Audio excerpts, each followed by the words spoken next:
She's fussing at me already, Margaret. All right, go ahead. All right, excellent. Well, we'll go ahead and we'll start with the plumbing first, and then I'll touch base on all your control panels over here. But basically, everything that you got before the filter pump is being sucked in from the pool, and I'll explain to you what each one of them is whenever we get to the pool itself, but everything is labeled. So, you have your main drain, which are the two white plates at the deepest part of your pool. Okay. You also have your skimmer line, which is the white plate on top that gets anything floating around. And you also have a vacuum line for a special fitting in case you folks were ever inclined to get one of those creepy crawler vacuums that vacuum and scrub the pool for you. After that, everything after the filter pump is then being pushed back into the pool. One thing we do like to mention though, in case you folks ever notice any pool toys or jewelry or what have you ever going missing, 9 out of 10 times it'll eventually find its way to this basket. And to get into this guy, it's embroidered on the top here. You pull it this way to open, opposite way to close it. So what you do is you pull, quick bop on the other one. This basket lifts right up. As you can see, we got a couple rocks from the initial startup. So we'll just tap those guys out. Get any kind of toys or anything that might be stuck in here. And whenever it comes to putting it back into place, this notch always lines up exactly where it needs to at the bottom of the filter itself. Okay. So this guy always just slides right back in. You wiggle it around till it sits flush, at which point this lid slides right back on, quarter turn, and you're back in business. Other than that, as it pushes through, you do have a built-in siphon line here, so whenever you folks have like one of those torrential downpours or a hurricane or whatever we get here in Florida, this will be where you'd be able to drain the pool down. So as long as the equipment is on and running, that's where you'd be able to lower the water level. One thing to mention though, whenever we do have a hurricane on its way, A&G doesn't want you to drain it down preemptively.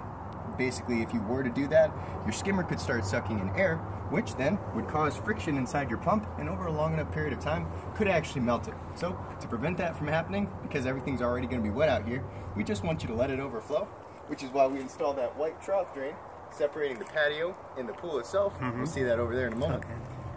Okay. Showing his face? Excuse me. So he's showing his face? Why? I'm hearing his voice. I just need to see what he's pointing at.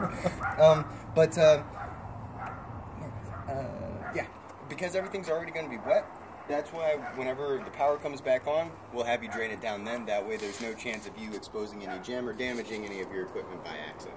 The only thing that you folks would ever need to do for a hurricane is to open up the breaker box, which is that guy over there, and click the breaker off. So, say a hurricane's on its way, you come over to this guy, click off your breaker here, at which point there's no chance of any kind of power surge or anything happening. And whenever the power comes back on, just click that fella right back on. This actually stays in here for the pool service. There we go. Alright. Excellent. So, moving right along. After it's passed through the built-in siphon line, it eventually finds its way to your filter cartridge here. And this is something that your pool service will take care of for you. And what they'll do is generally once every 2 or 3 months, they'll take a look at the gauge that's up top here, and whenever it reaches 20 psi, that's whenever your waterfall would start becoming more of a trickle instead of a cascade. And that's whenever you open up this guy, and it'll probably be relatively brown and dirty. And that's the point where you'd actually clean it off with your little hose bit right there. So what they'll do is they'll turn off the equipment, open up the air release valve up top here, which lowers the water level. And to speed up the process, you can open up a second air release, so more water starts, or more air starts to escape. After about 20-30 seconds, generally right now it is going to be a lot quicker because I did already break the siphon line down here. So we'll just tighten this guy back up. And as you can hear, that air release has already gotten a lot quieter. What you do is you press this button on the side that says push here, only button on the whole filter. That releases your collar.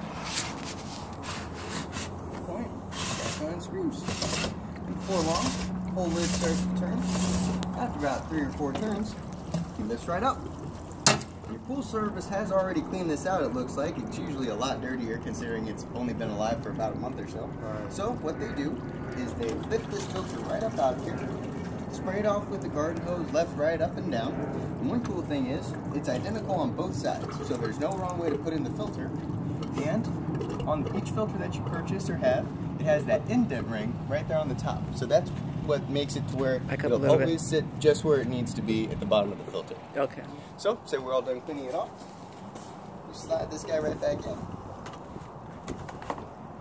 And as you can see, he's a little cockeyed. We wouldn't be able to get the actual lid on. All you do Just wiggle it around once, and it sits where it needs to be. Okay. Other than that, you slide your lid back on, and I find turning it the opposite direction helps it sit where it needs to. At which point, you just tighten them up. Eventually the lid stops turning, at which point you can aim it whatever direction you like. Continue to tighten until you hear the click, at which point it's made its seal. No reason to tighten it up anymore or do anything along those lines and make it more difficult for yourself the next time. Okay. Other than that, after everything's been filtered, That's a good point. Because we had another pool and it was hard to Yes, pull sir. it back up because you tightened it too tight. yes sir, definitely. This guy kind of makes it foolproof. So, there's no chance of you ever having to get out here with some lubrication or anything like Right. that and knocking it around. Yeah. Okay. Other than that, after everything's been filtered, it'll eventually pass through your salt cell here. Right now, the pool is currently a chlorine pool. That just makes it easier for us to maintain and balance everything. Kind of wait for the